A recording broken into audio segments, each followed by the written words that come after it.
أهلا بكم. فيتامين دي من أهم الفيتامينات في الجسم لأهميته ودوره الكبير في استقلاب وامتصاص الكالسيوم من الأمعاء، بالإضافة لأهميته في حماية العمود الفقري وعضلات القلب وعدم تساقط الشعر وحماية الجسم من العديد من السرطانات.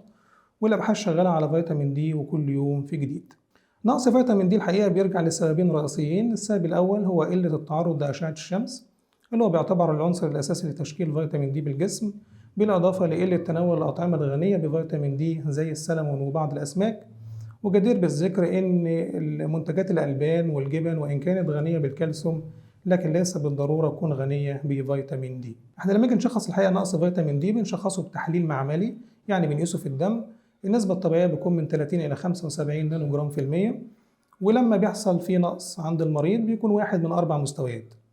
لا إما يكون فيتامين دي موجود ولكنه غير كافي اللي بنسميه insufficiency لما بتكون النسبة من 20 إلى 30، لا إما يكون في نقص بسيط أو متوسط أو شديد. النقص البسيط لو النسبة عندنا من 10 إلى 20، والنقص المتوسط اللي هو النسبة من 5 ل 10، أما النقص الشديد وده أخطرهم لو النسبة أقل من 5. لما نيجي بقى نعالج نقص فيتامين دي الحقيقة بنقسم الأربع مستويات دول لمجموعتين كبار. المجموعة الأولى اللي هو المستوى الأول والثاني ده بياخد علاج وقائي بروفلاكتيك تريتمنت زي النقط اللي بياخدوها الأطفال حديث الولادة اللي هم 400 وحدة دولية يوميا لمدة سنة، أو إذا كان كبير هياخد عندنا من 1000 إلى 2000 وحدة دولية في اليوم، طبعا في صورة أقراص. أما بالنسبة للمستوى الثالث والرابع اللي فيه نقص متوسط أو نقص شديد، فده بياخد معانا علاج لمدة 3 شهور الأول على جرعات طبعا أعلى شوية من 3000 ل 5000 وحدة دولية لمدة 3 شهور، وبنقيس للمريض تاني فيتامين دي في نهاية المدة. إذا النسبة ظبطت مع المريض بياخد بروفلاكتيك تريتمنت زي المجموعة الأولى، لو لسه ما ظبطتش معاه بياخد علاج كمان لمدة 3 شهور.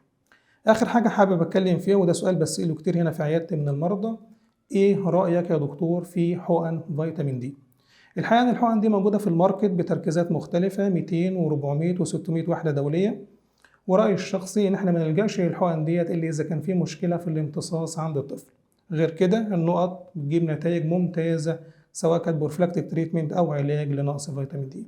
في النهاية أتمنى أكون فدتكم ولو بمعلومة بسيطة عن نقص فيتامين دي، مع تمنياتي بالصحة والسعادة للجميع.